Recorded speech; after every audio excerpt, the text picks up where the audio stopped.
Red-eyed and carrying a suitcase, she appeared in my doorway. Emily muttered, "There's nowhere else for me to go." My chest constricted, my head racing. I moved aside to let her in. "Would you like to live with me?" Before I could stop myself, I heard myself ask. Too large for my tiny Seattle apartment. The words lingered between us. As if to confirm that she had heard correctly, she blinked up at me. She had mascara smudged beneath her eyes and her dark hair in an untidy ponytail, with strands falling all over her face. She had zipped her gray hoodie all the way up, as if she was using the zipper to keep herself together. With a slight pause in my name, she replied, "Ethan, you don't have to." I softly interrupted, "I know I don't have to, but I'd like to. First, come inside. After that, we will speak." She rolled the little navy suitcase across the threshold and walked past me. On the hardwood floor, the wheels clicked. For her own comfort, more than anything else, I locked the door after her. Only the illumination from the city outside and the floor lamp in the corner illuminated the living room. I bought a dark blue couch on Facebook Marketplace, and it looked a touch weathered. A lovely gray blanket was draped over the back. On the sofa table, beside my laptop and a strewn-about game controller, was a partially completed pizza box. She let go of the suitcase's handle and encircled herself with her arms while gazing at the ground. I said, "Do you want water? Tea? Coffee? You always drink that dumb herbal tea I have, even if you detest it." A specter of a smile appeared on her face. "The water is good." Trying not to look like I was staring at her through the open doorway, I went into the small kitchen, got a glass, and filled it with water from the refrigerator filter. She appeared little as she stood in the center of my living room, seemingly unsure of her place there. I gave the glass to her. Her icy, trembling fingers touched mine. She took a drink and whispered, "Thank you." For 3 years, we had been friends. We met at the same downtown IT company where we work. Her profession was UX design. As the back-end developer, I ensured that the elements she created wouldn't blow up when people touched them. We had shared awful coffee and inside jokes at the office on innumerable late nights. My worst bug fixes were noticed by her. Her most absurd wireframes were the ones I had seen. However, I had never seen her like this before. She was trying very hard to disguise the fact that she was broken. "What took place?" I asked quietly. She clenched her jaw. She took a trembling breath and placed the glass on the coffee table with a little clink. She said, "He ejected me. Josh. He informed me that I had until tonight to remove my belongings." An intense surge of rage erupted within my chest. "He what?" She laughed a little bitterly. Living together wasn't working for him anymore, it seems. At the gym, he met someone. He's hoping she'll move in. I was so given a week's notice. This lasted for 2 days. This resulted in, she pointed at the door, "Tonight." My hands at my sides clenched into fists. Josh had never been my favorite. Too quick, too smooth, and too charming to make jokes that came out as attacks. Emily constantly defended him by claiming that he was stressed or just bad with words. I said, "He can't do that. The lease is in your name as well, right?" "It is," she stated. "However, he is aware that I cannot pay the rent on my own. He is also aware that I won't remain in the apartment where she plans to move in." When she said she, her voice broke. "So yes, he is able to." As though her legs had failed her, she collapsed into the couch. She continued, "I called my cousin in Portland, but for the next 2 weeks, she will be out of town. My dad recently underwent surgery, and my parents are in Florida. I don't want to cause them any stress. In Seattle, every other acquaintance I have has a roommate or a little studio." I was at a loss about where to go. I sat down on the opposite end of the couch and concluded, "And then you thought of me." Her eyes gleamed as she gazed at me. "The only person I felt comfortable asking was you. I promise, though, I had no intention of staying. I simply reasoned that I might be able to spend a night or 2 here, until I come up with a solution. I didn't intend to leave my entire mess at your door." "Hey," I remarked as I moved in closer. "Nothing is being dumped by you. I consider you a buddy." At the same time, the word friend tasted both right and incorrect. There had been something else between us for months, possibly longer. The way neither of us would immediately get up when our knees collided beneath the table at work. The way she would pretend not to notice when she dozed off on my shoulder on late-night movie nights. The way her soft, unfathomable eyes would observe me from the other side of a bar while we were out with colleagues. However, She had moved in with Josh the previous year. I had convinced myself that was the end of it. I had lost my opportunity. I shoved it down then. I locked it away. Made an effort to date other folks. It didn't stick. It felt like all those suppressed emotions had just returned to my apartment and landed on my couch tonight as I stood in my doorway with a suitcase. When I asked if you wanted to move in, Emily, I wasn't simply referring to tonight, I replied cautiously. Her forehead wrinkled as she blinked. What do you mean? My heart was beating so loudly that I could feel it in my ears as I swallowed. I mean, a second bedroom is mine. Although the rental agency considers it a bedroom, it is actually a den. However, it has a door, a window too, and enough room for a dresser and a bed. I can afford it on my own, and the rent is reasonable for Seattle. Stay if you wish to. Not simply crash. Move in, actually. Until you discover something better, anyway. Or for an extended period of time. If you'd want. Her mouth parted, then shut again. That's Ethan. Insane. I said. Friendly? Both. She laughed incredulously and breathily. Way too giving. I can't harm you like that. I remarked. You're not harming me in any way. I'm making an offer. You are someone I know. I have faith in you. And knowing you're here would make me feel so much better than back there with him or in some random stranger's apartment. Her gaze softened for some reason. She surveyed my apartment as though it were her first time. The movie posters and frames. I managed to keep the plan alive somehow. She had made us coffee on a Saturday and put the 2 mugs on the counter weeks prior. Won't that be strange? She said softly. Do you live together? My heart thumped. I acknowledged it would be an adjustment. However, it's not awful or strange. Just brand new. She looked at my face as if she were trying to find out what I was not saying. How about you? She inquired. Are you not interested in living with the person you are dating? You know, a genuine girlfriend, a shared closet, and arguments about pillows? She probably didn't mean for the question to hit so hard. I stared at her. I remarked lightly. I'm not exactly turning people away at the door.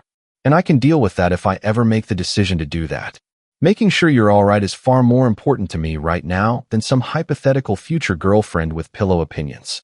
She gave a weak but genuine smile. You make it seem so easy. I remarked. It doesn't have to be complicated. Not tonight, at least. We were enveloped in a thick and dense silence. She twisted the small silver ring on her finger while glancing down at her hands. Her voice was softer when she spoke again. She said, what if I say yes? What if I mess things up after I move in? Our companionship, your personal area, your life. I turned to get a better look at her as I rested back against the couch. I said, what if you say yes and we work it out? One day at a time. Similar to adults. Such as 2 individuals who already spend half of their time together. She chuckled once more, a little lighter this time. You want me?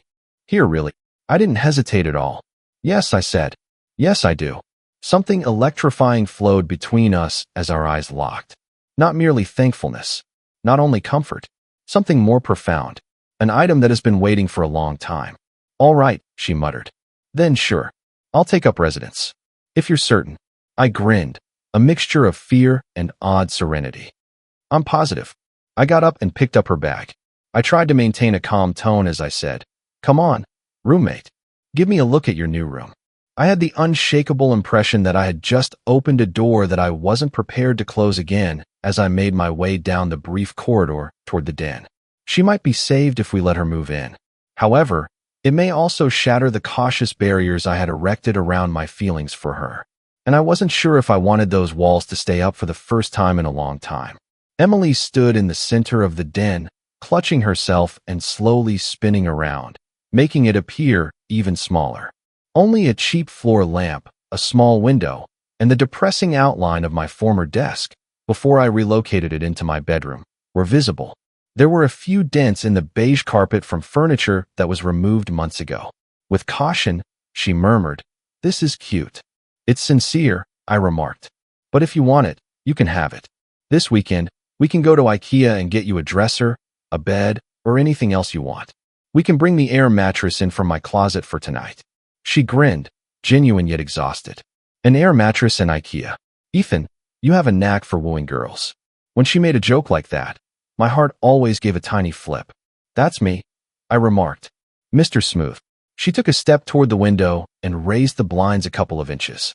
Located on the fourth floor of a Capitol Hill building, my flat overlooked a strip of sky and another building. If you leaned just far enough, you could see a little of downtown. I like it, she muttered. It feels like a fresh start. Is that advantageous? I inquired. She continued to gaze at the city lights outside. I'm not sure yet. However, it feels better than returning. Together, we removed the air mattress. For a few minutes, the little room was filled with the loud, buzzing sound of one of those self-inflating ones. I threw her an extra pillow and a fresh set of linens. Are you certain that you don't want this bed? I made a joke. It's a luxury. Includes a complimentary headache due to the noise. The corners flew out as she shook out the blankets. She remarked, I've slept on worse. Do you recall that Austin work trip? A bed that felt like a sack of pebbles at that Airbnb? I added, I still have back pain because of that bed. I consider it twice a week. For a moment, we were simply ourselves again as she laughed. Emily is not heartbroken. Not Ethan, the rescuer. It was only the two of them who had endured too many lousy software releases and awful hotel mattresses. She stood back once the bed was made and gazed at it as if it were a work of art that she had not yet decided upon. For now, it will suffice, she said. After nodding, I paused in the doorway. Want assistance removing the remainder of your belongings from his place? I inquired. Her entire body appeared to tense up. She remarked, I grabbed what I could. Clothes. A few sketchbooks. My laptop. I walked away from the furnishings. The couch is his to keep. The bed, too. None of that is what I desire. I began, Emily. With a little shake of her head, she interrupted me. Ethan, I can't return there tonight. He's not with her, in my opinion. Or view my belongings in a partially vacant apartment. Not this evening. I took a swallow. All right. We don't need to make a decision just yet. Tomorrow, we can go.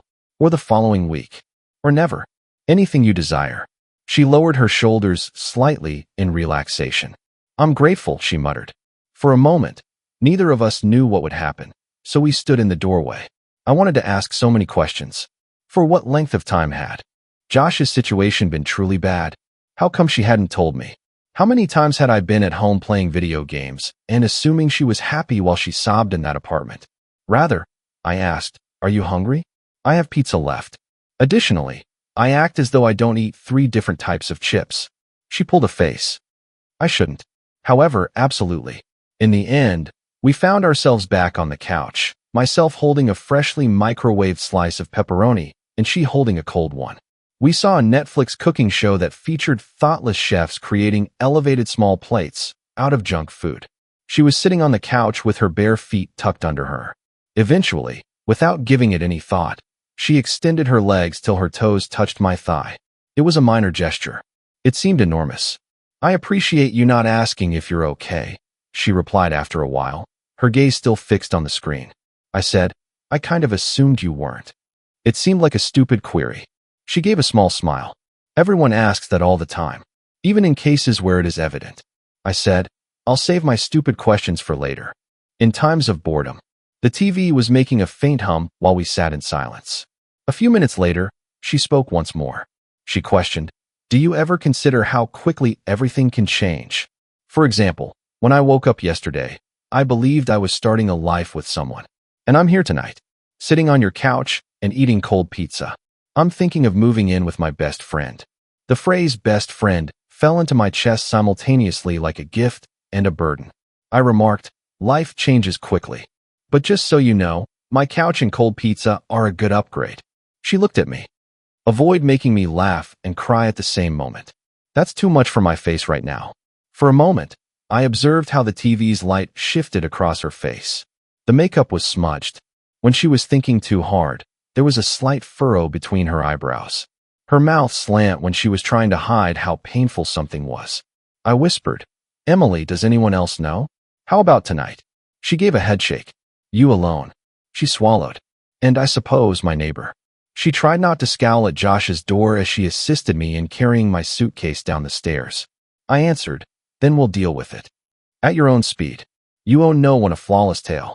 As if to ground herself there, her toes dug a little more into my leg. I'm not worthy of you, she whispered. Don't say that, I snapped. You do. You are worthy of those that show up. This is all there is to it. She didn't respond.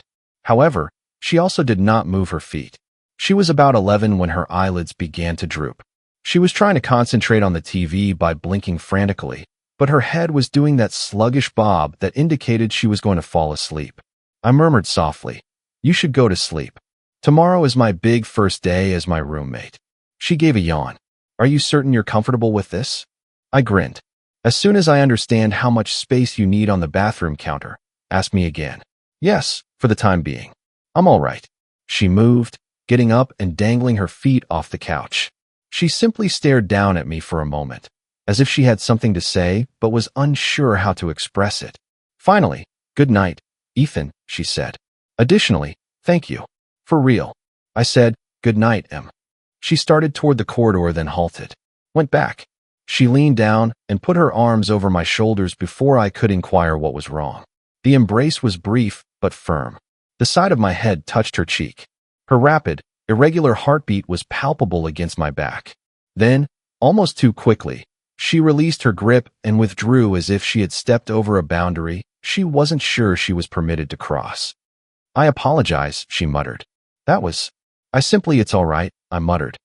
"You don't need to say sorry for giving me a hug." She gave a single nod before slipping down the corridor, her shadow shifting along the wall. I heard the den door close with a gentle click a moment later. When the show concluded, I sat there for a while, staring at the blank TV screen after she had vanished. The air in the flat already seemed to have changed. Less vacant, more intense. On the sofa table, my phone buzzed. Ryan, one of my coworkers, texted me. "I saw that on Instagram, dude. Was there a breakup between Emily and Josh?" I felt my gut tighten. It was the picture on Josh's story when I opened Instagram. He had an arm around a girl I didn't recognize in a bar, with the comment, "New beginnings." Emily is not mentioned. No deference. No, nothing. I felt a keen, boiling rage burning through me. I wanted to ask him if he knew what he had thrown away, drive across town, and punch him in his cocky face. Rather, I erased the program from my home screen and snapped a screenshot. I didn't want Emily, who was skimming through my couch tomorrow, to come across it. I closed my eyes, leaned back, and put my phone face down. In the adjacent room, she was fast asleep. Within my apartment, in an area that I had just made available to her without giving it any thought. For us, I was aware that I was going too far. The phrase, "good friend." The line of healthy boundaries. The phrase, "don't pretend you're fine and live with the person you're secretly in love with." However, there was no version of tonight in which I had refused her when I imagined her standing in that doorway, luggage in hand, eyes full of shame and panic. Perhaps it was the true issue. I stopped as I passed her door on my way to my room, after turning out the lights. I heard the faint sound of her movement behind the thin wood. A fastening, a drawer. Then, as she lay down, the air mattress's springs. For a moment, I flattened my palm against the door as if making a silent vow. "I'm present. You're not by yourself. Whatever it is, we will solve it." Then, with her just a thin wall away, I went to my own bed, closed my eyes, and tried not to think about how much could change. Living with Emily began in the same manner as many significant events in real life. Not with a big show. Together with breakfast.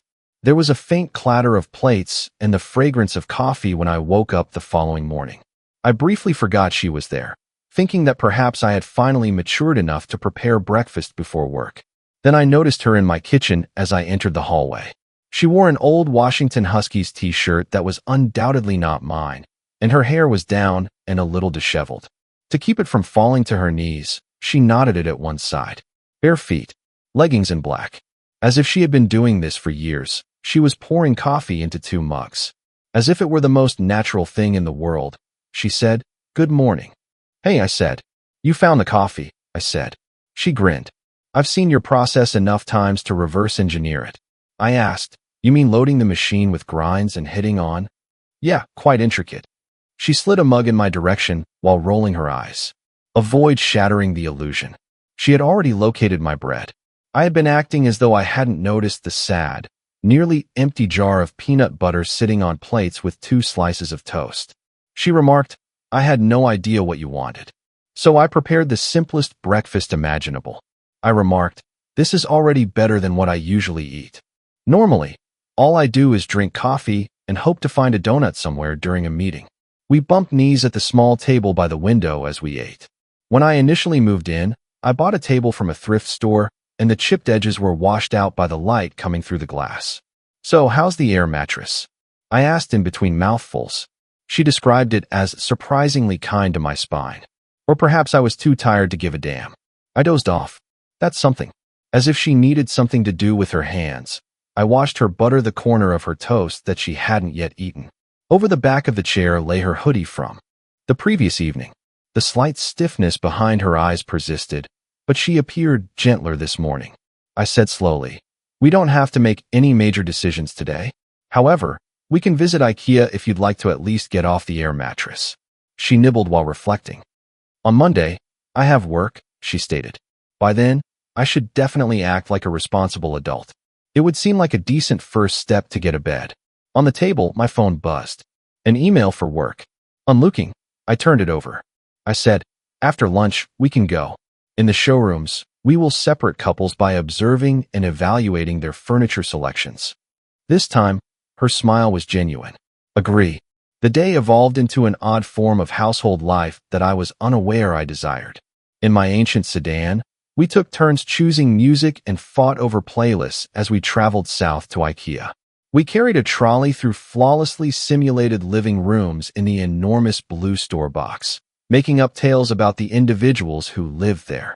She pointed to a setup with a turntable and a phony stack of vinyl and remarked, "This is definitely the apartment of a guy who thinks owning a record player makes him deep." I snapped back. "This is what the woman who has 4 sketchbooks and refers to each one as my whole heart says." She remarked, "That's because they are my entire heart." We discovered an inexpensive nightstand, a tiny dresser, a mattress that wasn't a rock, and a plain white bed frame.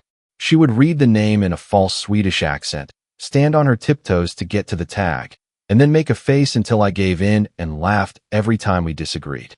An elderly woman pulling her cart past us once grinned close to the rugs. She questioned, "Are you two choosing items for your first place together?" Emily went motionless next to me. She bounced back more quickly than I did. She answered nonchalantly, something like that. The woman gave us a finger-wagging gesture. "Talking and using different blankets. That is the key." Then she went on. Emily's eyes widened as she gazed up at me. At the same moment, we both started laughing, but below it was something else. A mutual understanding that the assumption didn't feel as strange as it ought to have. Late in the afternoon, we arrived home. After moving everything upstairs and using the worst small tools imaginable to get the bed frame together, we stood in the den doorway and took a look. It no longer felt like an empty box in the room. It had the atmosphere of a home. Her whereabouts? "All right," I replied. "You are now formally present here." She pushed her shoulder on mine. "Thank you, landlord." I tossed the idea aside since the word landlord seemed a bit too real. We sat down on the couch to rest. Emily quickly stopped scrolling through her phone. Her expression became blank, which typically indicates a serious problem. "What is it?" I inquired. She took a swallow. She claimed that Josh had updated his relationship status on Facebook. He is currently in a relationship alongside her. A picture is present. Before I could stop her, she turned the phone toward me. In a brewery, Josh was seen smiling at the camera while he put his arm around a blonde woman dressed for the gym. "Found my person," was all that was written in the caption. I tightened my jaw so painfully. "Whoa," I exclaimed. Very original. Her eyes were glazed, but she snorted. "Well, I suppose that's it." I gently remarked, "Emily, you don't have to do this. He can be blocked. Turn him off. Whatever makes things simpler." She continued to gaze at the computer for a moment before scrolling and pressing a few buttons. She declared, "I just unfriended him. Feels strangely conclusive." I said, "That's because it is. The final is good. It indicates that you are not caught in the middle." She remained silent for a while. She said, "I should get the rest of my stuff before they begin to take adorable pictures of me on my couch." Something in my stomach twisted at the concept. "Are you ready to leave now?" I inquired. She nodded after hesitating. "Indeed. I'll just keep thinking about it if I don't tear the bandage off." It felt like it took longer than usual to go to their former home in Fremont. She was sitting in the passenger seat, gnawing her lip, her hands clasped in her lap, and although the gray apartment complex appeared to be the same, it felt different. Are you certain you're all right? As we ascended the steps, I inquired. No, she replied. But I'm still going. We paused at the familiar door on the landing of the second level. In her hand, her key trembled. I said, I can enter first, if that's helpful. She gave me the impression that she wanted to say yes, but was prevented from doing so by her pride. No, I possess it. She pushed the door open after inserting the key into the lock. Josh was present. He was, of course, wearing gym shorts and a tank top. He appeared to have just returned from a workout as he stood in the kitchen, placing something into a cabinet. Sitting on the couch, the blonde girl browsed through her phone. Over the back of it lay Emily's old throw blanket. There was still one of her framed prints hanging on the wall. No one moved for a moment. Josh turned then. Oh, he replied. Hi. Emily's voice was steady but little. I only have my belongings here. As if it were a business meeting, he nodded. Yes, of course. I stored some of your belongings in the bedroom in cartons. I thought it would be simpler.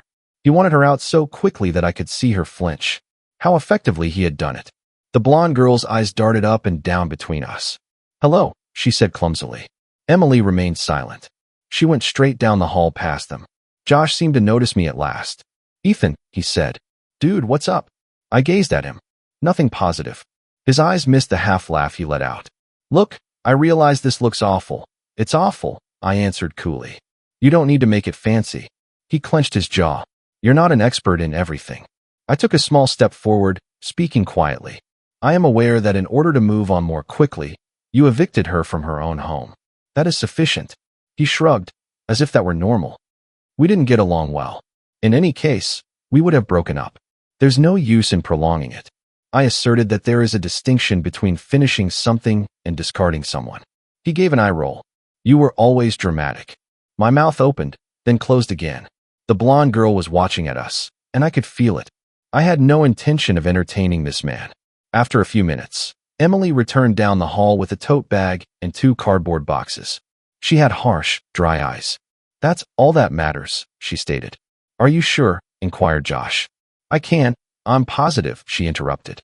The couch is yours to keep. The bed, too. Think of it as my farewell present. He grinned as if he was unaware that it was offensive. All okay. Best of luck. She didn't respond. She moved by him and headed for the door. Without asking, I took one of the boxes from her. Josh asked, So, you two living together now, or what? As they were leaving. Emily stopped. Slowly, I turned around. I answered, That's not your business. He leaned in the doorway and shrugged once again. I was just wondering. It just seems quick. Emily spoke in a low, piercing voice. When you replaced me within a week, you forfeited your right to be interested in my life. She didn't remain to witness it, although he appeared to have been smacked. Down the stairs and out to the car, she continued to stroll. She placed the box in the trunk and stood with her hands on the edge of the car in the parking lot, breathing heavily. Are you all right? I inquired. No, she replied. But I'm finished. Her eyes were distracted as she gazed out the window on the way back. I gripped the steering wheel tightly, as if it would prevent me from turning the car around and returning to snarl Josh's flawless teeth. We brought the boxes back to the apartment. She shook her head when I offered to assist her unpack. She remarked, I have to do this part myself. Will you just be close by? Always, I said.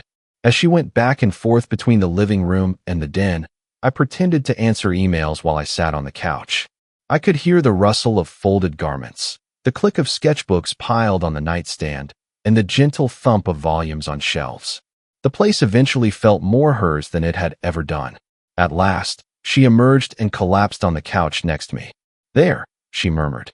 Officially, the past is in drawers and boxes. I inquired, how are you feeling?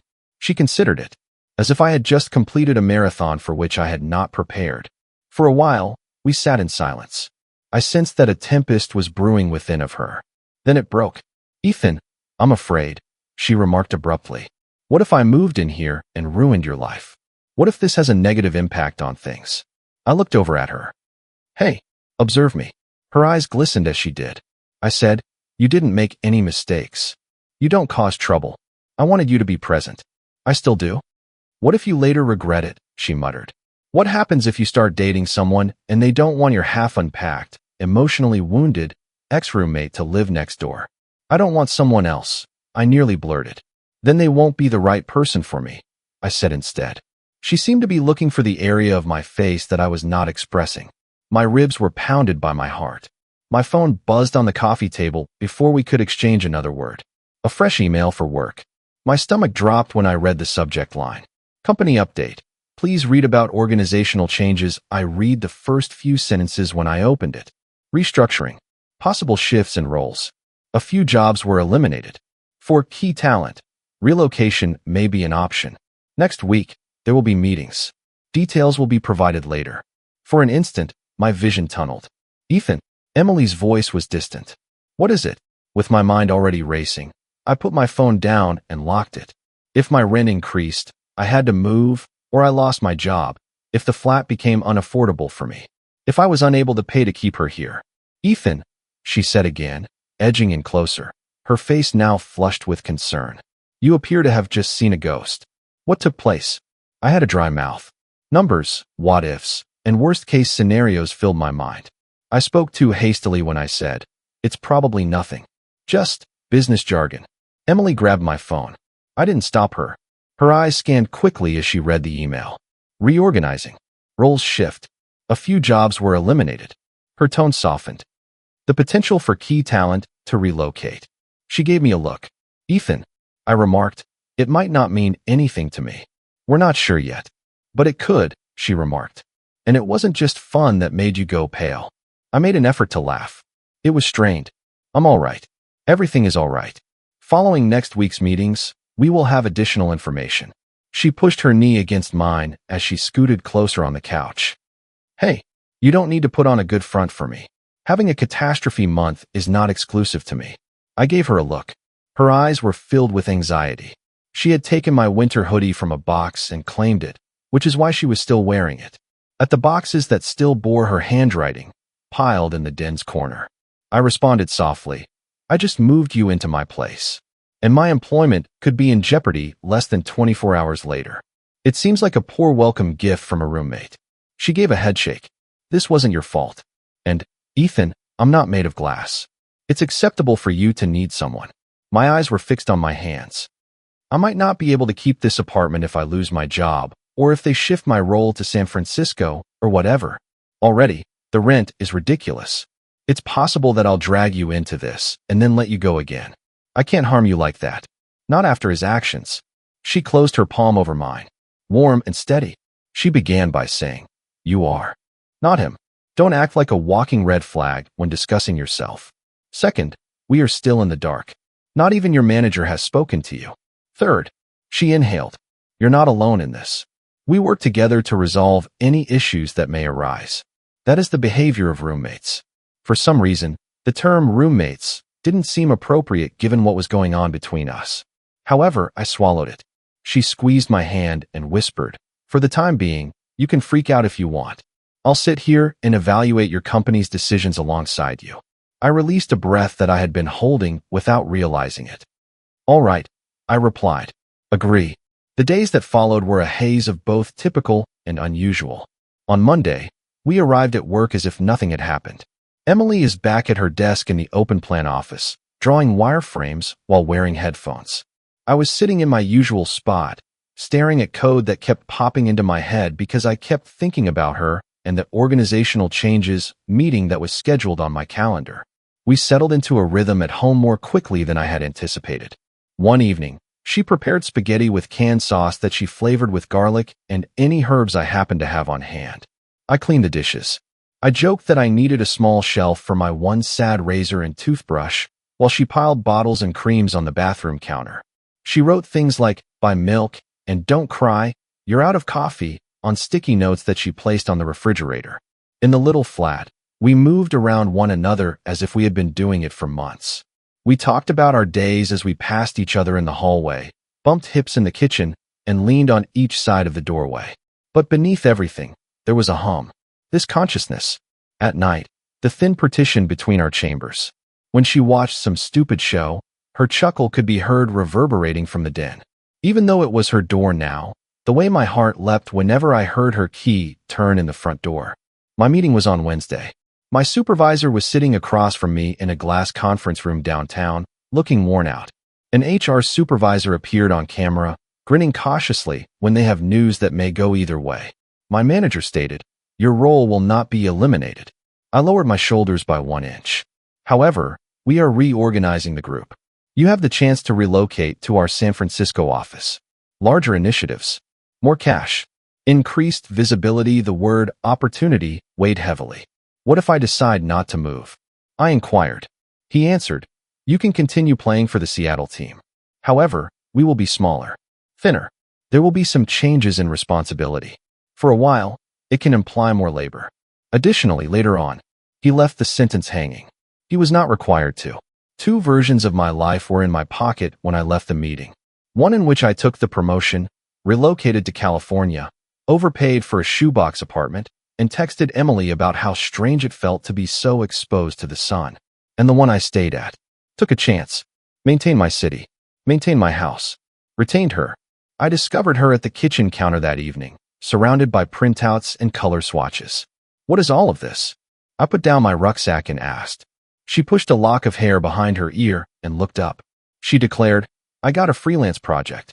A Ballard Cafe is looking for fresh menu designs and a mural. I'm trying to come up with a color scheme that doesn't conjure images of hospitals." "That's incredible," I remarked. "You see, people are looking for you." Her head was cocked.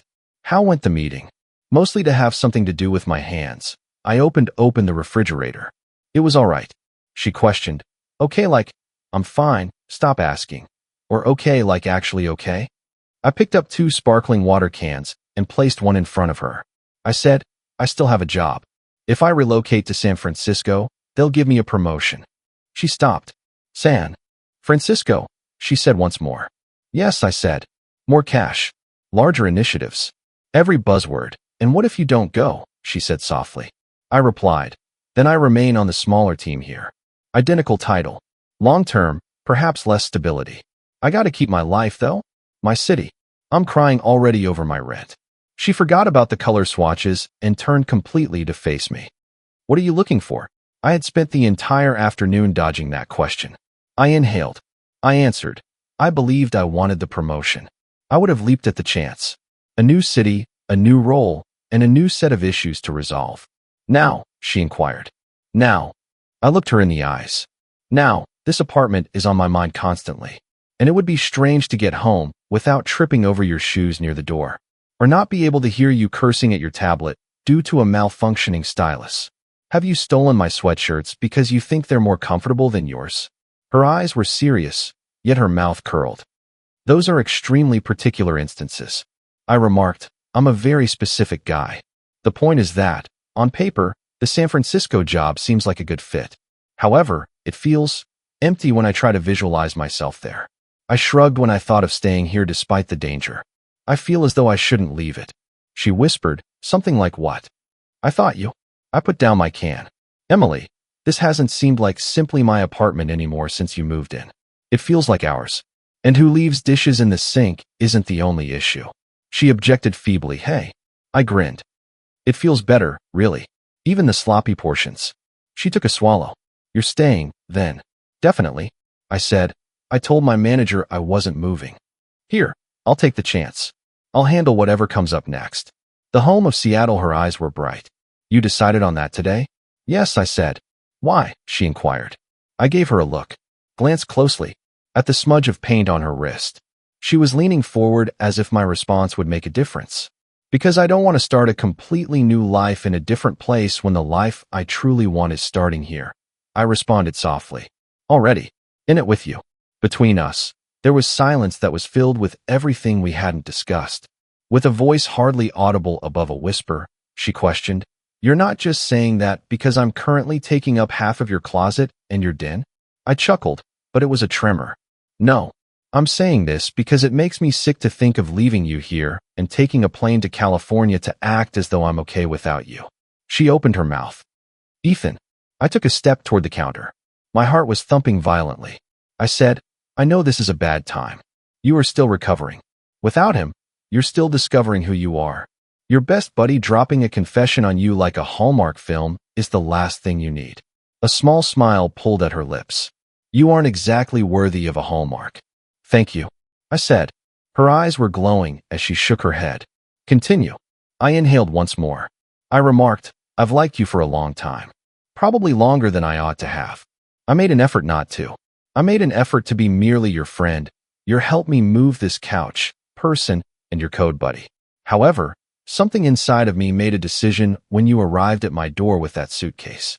I no longer wished to be a spectator in your life. I'd want to participate. For real. She took up one of the color swatches and put it down, her hand shaking now. She questioned, as if she wasn't sure she could say it. You love me? Between us, the word hung. I was able to avoid it. I didn't. Yeah, I muttered. Yes, I do. Her eyes grew wide. She let a tear fall down her face. Wiping it away, she giggled. She remarked, You're actually doing this. In the kitchen, while I have paint samples in my hands. I stated, I don't have a better stage. The living room has been occupied. She moved to the other side of the counter, bringing us closer. I could see the little freckles on her nose up close, which I would never have allowed myself to look at for very long. She questioned, Do you know what the worst thing about this past year was? The face of Josh. I made an offer. She let out a moist laugh. All right, second worst. What? I inquired. She remarked, I kept wondering what my life would have been like if I'd had the courage to choose you instead. If I had paid attention to that tiny voice that insisted on asking why the person I was seeing wasn't my favorite person to talk to. My heart stumbled. Emily. My heart was pounding when she placed a hand on my chest. When I moved in, I thought I had ruined everything, she remarked. I was afraid I would ruin our friendship, make you my roommate for emotional support, and make everything strange. Everything is strange, I remarked, but not in the manner I feared. Through another tear, she grinned. I felt safe when you offered me this house. In a long time, for the first time.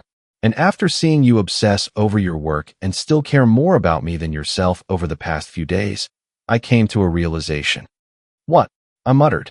She declared, I'm not afraid to live with you. I'm afraid not to. I was struck by the words like a wave. She inhaled. She said, Ethan, I love you too. Not just as the guy who brought me a cold pizza and an extra air mattress to save the night. You are the reason this small apartment feels like home, and for that I love you. I want to share anything from significant news to dumb memes with this person. The one with whom I want to debate over coffee every morning when I wake up. The floor might be gone, I thought. As if I were floating. With her eyes fixed on mine, she said, I'm fine with you saying you don't want to be on the sidelines anymore if that's what you intended to say. Better than good. Half laughing, half relieved, I let out a breath. Aren't I supposed to say something smooth again at this point? She gave a headshake. No. This is where you give me a kiss. I didn't overthink it for once. I softly grabbed her face in my hands, leaned in, and gave her a kiss. It wasn't flawless. Her nose brushed mine. She had the flavor of coffee, leftover garlic, and something that made me feel like all of our missed opportunities were finally being fulfilled. She pulled me in by slipping her arms over my neck. My hip was crushed on the counter. Outside the window, the city was humming. Behind us, the refrigerator hummed. The world continued. So did we. She pressed her forehead to mine as we eventually withdrew. So, what are we now? She replied in a hushed voice. Companions with benefits? I made a feeble jest. She gave my arm a slap. Try again. I grinned, genuinely this time. We nearly ruined this, I said, referring to the two of us. And won't do so. It sounds simpler to have a boyfriend and girlfriend, she remarked. I added, that too. I enjoy that. She smiled. My boyfriend, who picked Seattle for me instead of San Francisco. I remarked, I picked Seattle for myself. You are simply the best aspect of that decision. She gave me another brief, gentle kiss. Later that evening, her feet were snuggled under my leg as we reclined on the couch with our shoulders pushed together. A show that we weren't really watching was on the TV. She said, Hey, Ethan. Yes. I appreciate you asking me to move in, she muttered, even when I was at a loss for where to go, particularly at that time. I gazed at her, noticing how she seemed to have always been there in my space. I remarked, You didn't just move into my apartment. You entered my life. I won't let you go so easy. She found me and threaded her fingers through mine. Her bed was waiting in the den. Mine did, too, in my room. We would discuss combining those at some point. About future goals, savings, and leases. Her presence was sufficient for the time being. that I had responded with the only thing that felt appropriate when she stated, "I have nowhere else to go. Would you like to live with me?" She had also replied in the affirmative. If this story stays with your heart, don't forget to like, subscribe, and share with your friends.